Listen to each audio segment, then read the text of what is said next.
Misalnya komitmen anti korupsi bagi beberapa anggota kepolisian. Menurut saya harus ada satu tarikan napas yang Itu masih kuat. terjadi sampai Masih. sekarang. Ya banyak sekali peristiwa terjadi. Jadi ada persaingan untuk mendapatkan kekuasaan yang lebih besar, sehingga masing-masing kemudian mengusahakan undang-undang sendiri.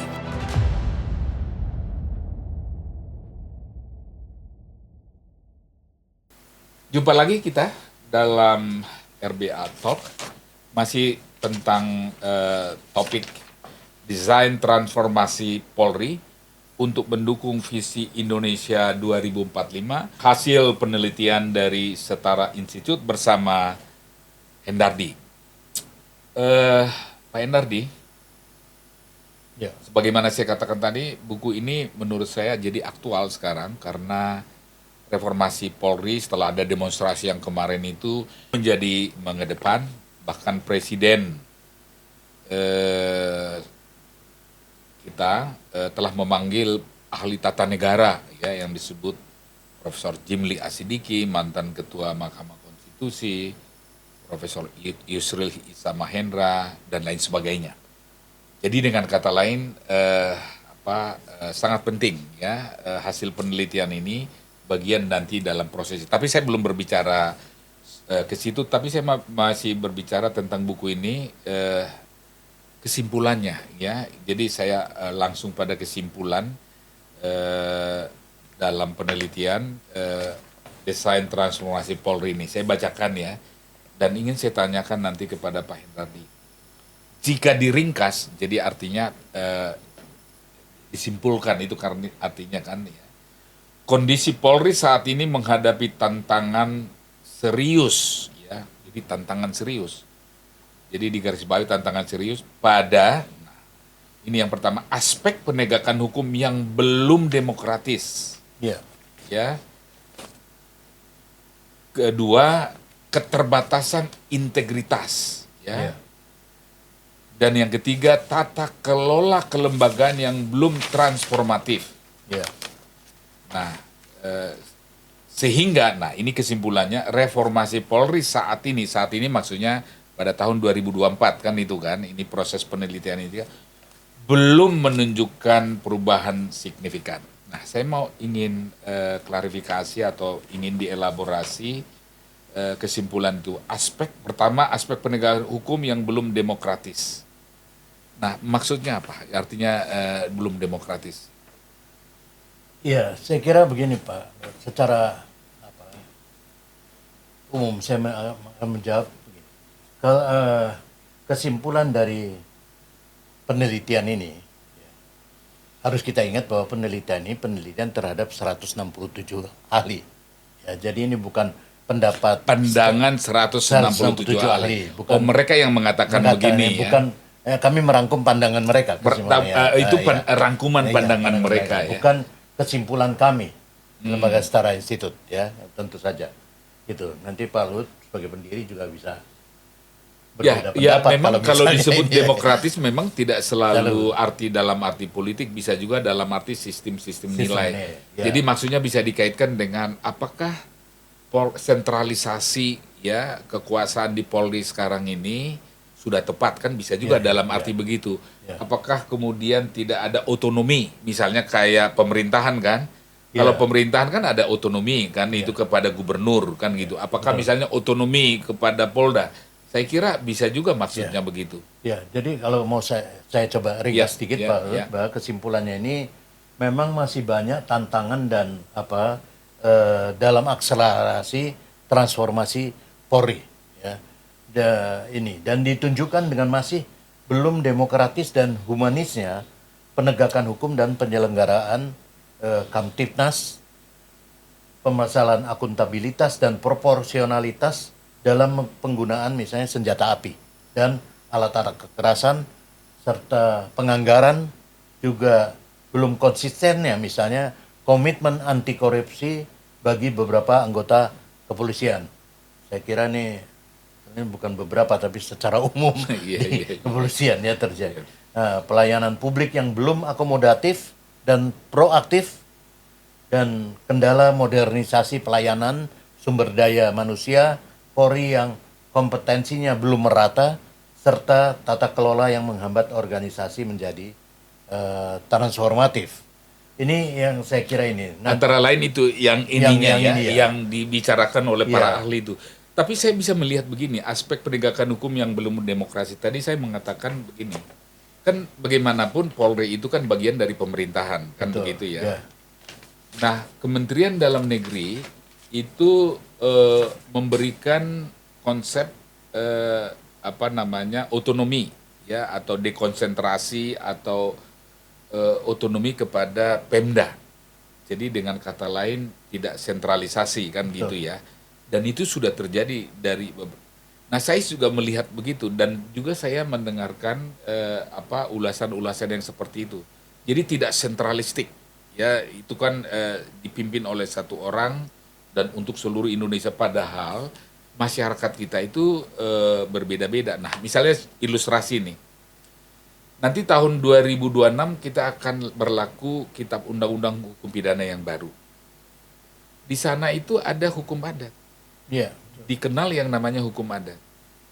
Jadi dengan kata lain, ada keunikan, ada wisdom, ada otonomi, ya, yang memang yang harus diberikan, yang nggak bisa disamaratakan untuk seluruh Indonesia. Di berbagai Nah, ini daerah, substansi ya. kan gitu. Nah, makanya apakah secara struktur kan bisa juga diterjemahkan kan demikian kan. Jadi keunikan permasalahan katakanlah di Bali, keunikan permasalahan di Papua, keunikan permasalahan di ini itu kan berbeda-beda. Nah, kalau misalnya sentralisasi ya, jadi sentralisasi maka tidak demokratis, belum demokratis kan gitu. Artinya secara kelembagaan belum demokratis. Jadi mestinya ada pemolisian yang artinya Demokratik. berdimensi lokal kan begitu. Gimana tuh pandangan Pak Endardi Kalau ini pandangan saya mungkin ya, saya nggak tahu di Iya, pandangan pandangan, ya. para ahli ini. Tapi saya kan juga duduk sebagai salah satu penasihat ahli Kapolri Oke. sejak masa Kapolri Pak Badrudin Haiti sampai sekarang. Setahu saya perkembangan semacam ini untuk mengakomodasi eh, apa yang spesifikasi di daerah dengan hukum adatnya yang berbeda-beda dan sebagainya itu mulai banyak diakomodasi. Saya kira saya nggak bisa menjelaskan aturan-aturan baru apa yang diinikan, tapi setiap daerah memang akan mengakomodasi. Nah, saya kira kalau dalam hal itu, saya melihat memang polisi harus mengakomodasi atau Ya, merespon hal Tapi itu kan ya. Dan itu kan artinya ya itu pengetahuan kan. Tapi ini soal kelembagaan. kelembagaan. Ya, soal kelembagaan. Ya, jadi kalau dia terpusat maka tergantung perintah kan gitu ya. Betul. Tergantung petunjuk. Betul. Artinya dia tidak ada ruang yang cukup ya untuk merumuskan gitu ya dan kemudian melaksanakan yang secara lokal memang berbeda dari katakanlah provinsi A kepada provinsi B. Dan itu yang direspon oleh KUHP yang saya katakan itu tadi. Oke. Maka diterima itu hukum adat ya, hukum yang hidup dan berkembang di masyarakat kan begitu.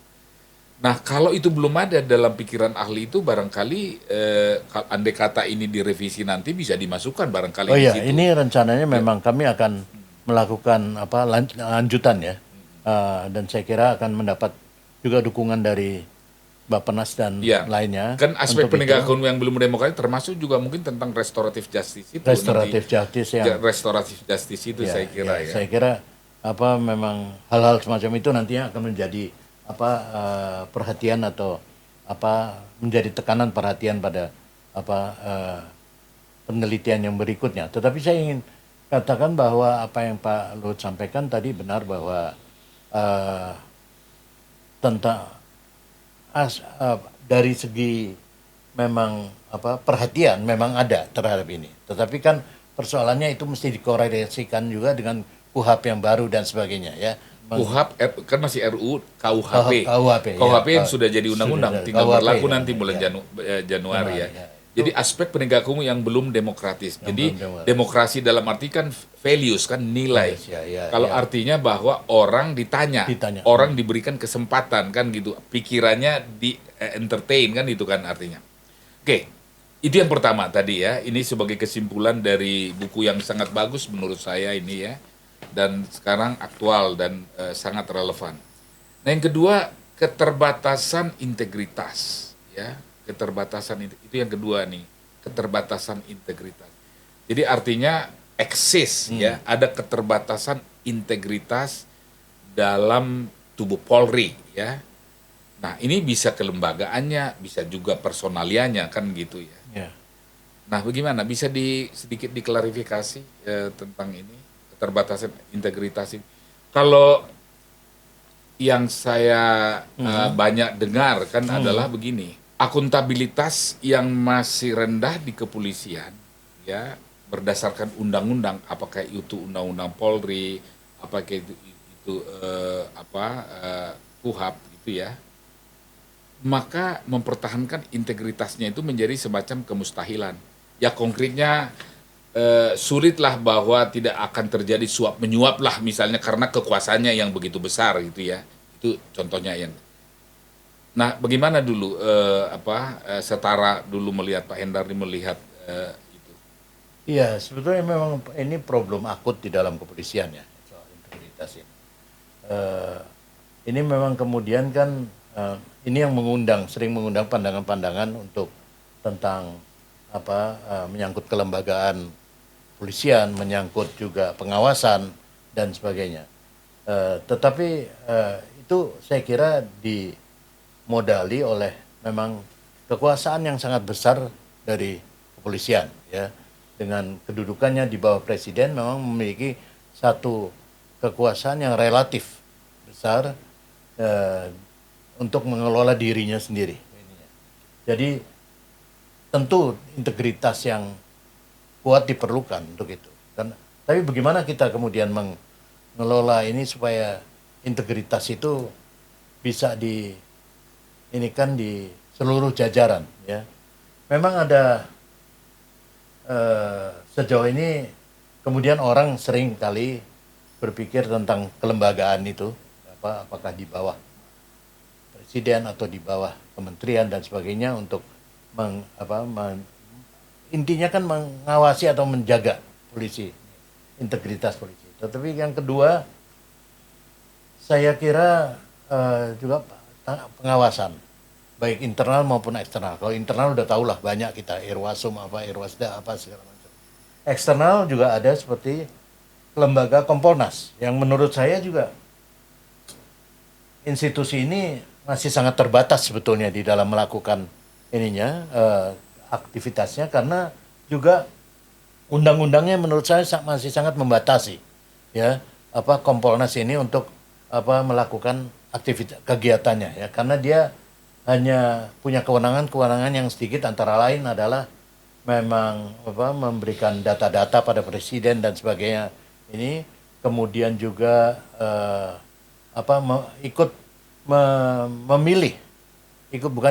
mengajukan pilihan siap Kapolri dan untuk menghentikan pemberhentian Kapolri.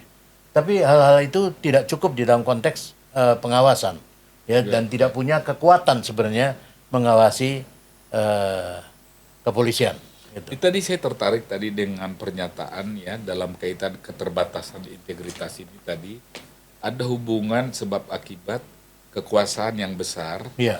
Maka akan karena kekuasaan yang besar ya, akuntabilitas rendah, maka mengakibatkan keterbatasan integritas. Itu yang terjadi ya, dalam studi diagnostik ini ya. Iya. Dan itu memang masuk akal, dan itu juga dalil umum kan. Kalau bicara korupsi kan kalau akuntabilitasnya minus ya, apalagi minus ya, maka kemungkinan diskresinya besar, maka korupsi itu suatu keniscayaan kan itu. Oke, kalau itu jelas saya kira ya. Terus kemudian yang ketiga, aspek yang ketiga kesimpulan ini, tata kelola kelembagaan yang belum transformatif ya.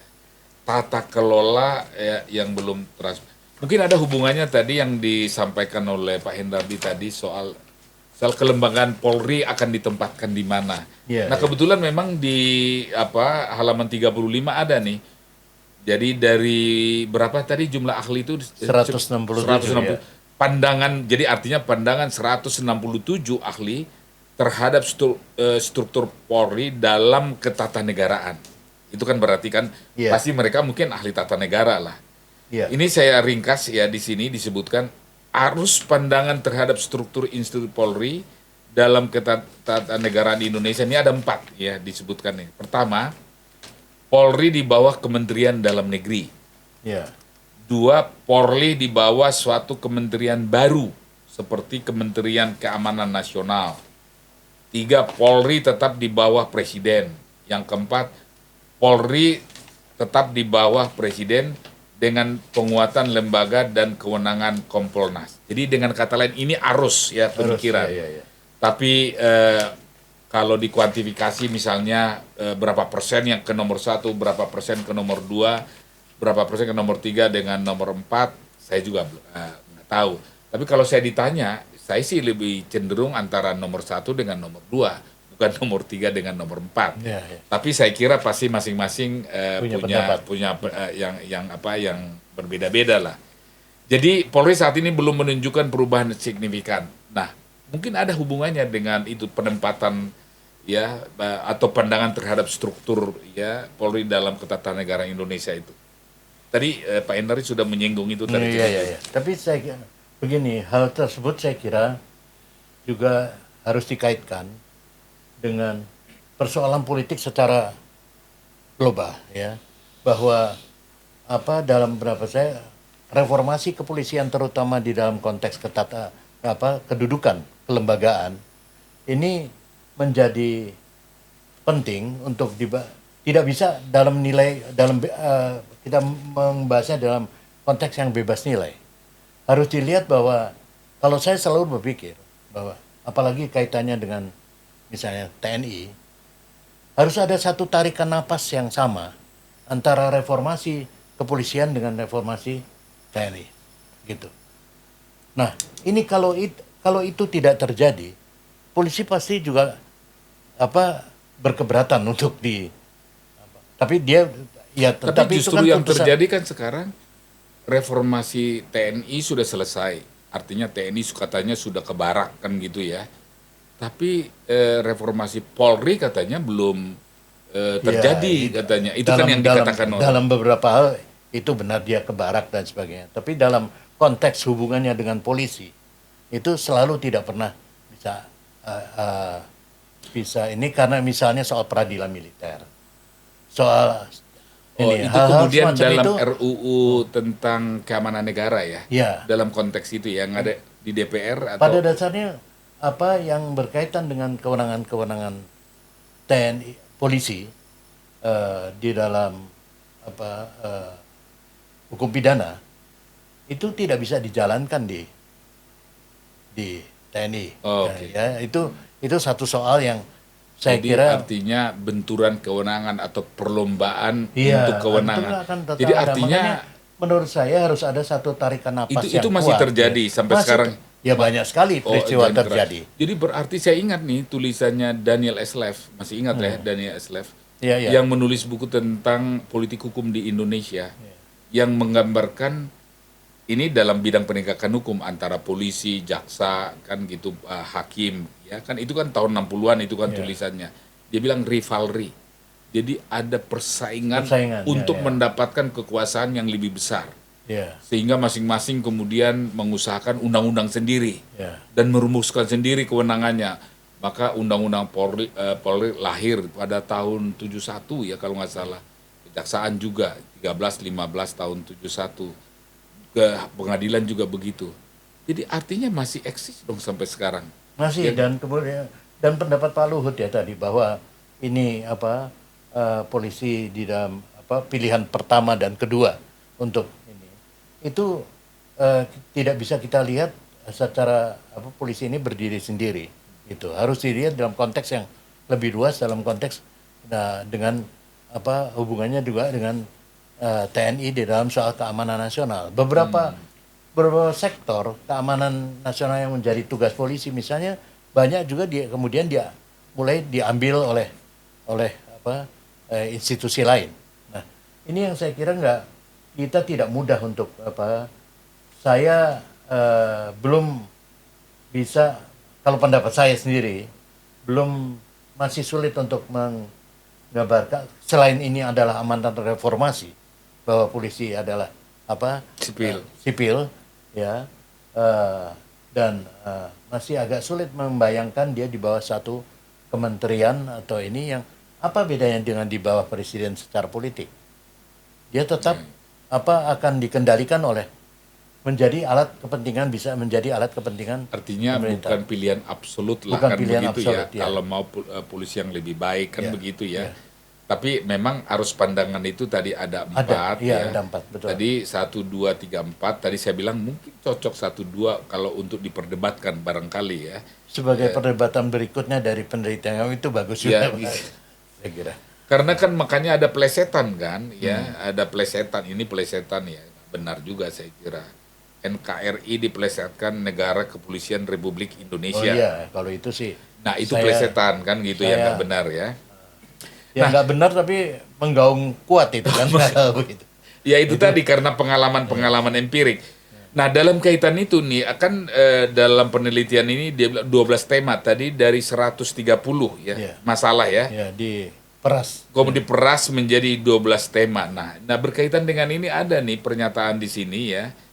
Pilar yang kedua integritas anti korupsi. Nah ini pernyataan bahwa anti korupsi dan netral dalam politik. Anti korupsi dan netral dalam politik. Memang polisi ikut dalam berpolitik kan enggak? Tapi kenapa ada ini pilar ini?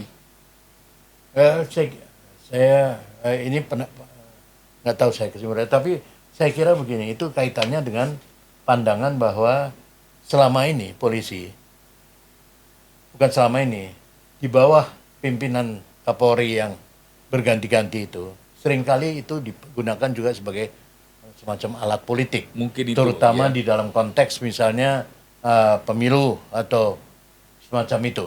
Ya, itu yang dalam kasus yang konkret ya. Kontestasi politik. Kalau di sini sih dia bilang anti korupsi dan netral politik. Pilar ini diharapkan mampu menjawab kebutuhan peningkatan akuntabilitas proses penegakan hukum, kinerja pengawasan terhadap Polri, mungkin dalam kaitan itu pengawasan terhadap Polri ya, barangkali akuntabilitas penggunaan senjata api, peningkatan perlindungan dan pegawai masyarakat, akuntabilitas fungsi pelayanan publik, serta tata kelola organisasi dan manajemen sumber daya Polri. Saya pernah dengar ada seorang politisi bilang begini ya ke saya, saya soal isu antara TNI dengan Polri, ya, saya nggak mau ikut-ikutan dia. Yang penting kan saya bisa minta bantuan Polri untuk mengamankan dapil saya katanya. Saya bilang bagaimana mengamankan? Oh rupanya karena polisi sampai ke desa-desa ya.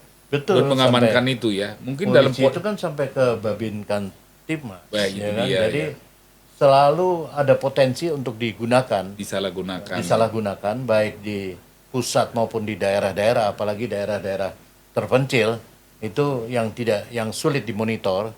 Itu seringkali memang menjadi alat kekuasaan politik. Itu yang saya kira menahan diri itu kan berat ya. Jadi harus ada pengawasan. Memang saya sangat setuju bahwa ada semacam pengawasan yang kuat terhadap polisi dalam konteks pekerja politik maupun di dalam konteks korupsi dan sebagainya.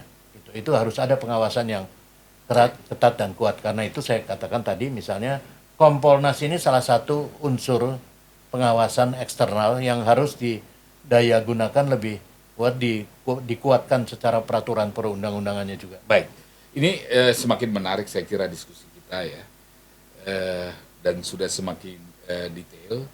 Nanti saya akan bertanya tentang bagaimana reformasi Polri ini sekarang, bagaimana pandangannya nanti ke depan ya, yang banyak sudah dibicarakan ya, dan tentu harapannya bisa dijadikan salah satu rujukan dong ya desain transformasi Polri ini. Baik, kita akan lanjut nanti berbincang dengan Pak Endardi dan kita lanjutkan jumpa lagi dalam topik yang saya sampaikan tadi, bagaimana reformasi Polri.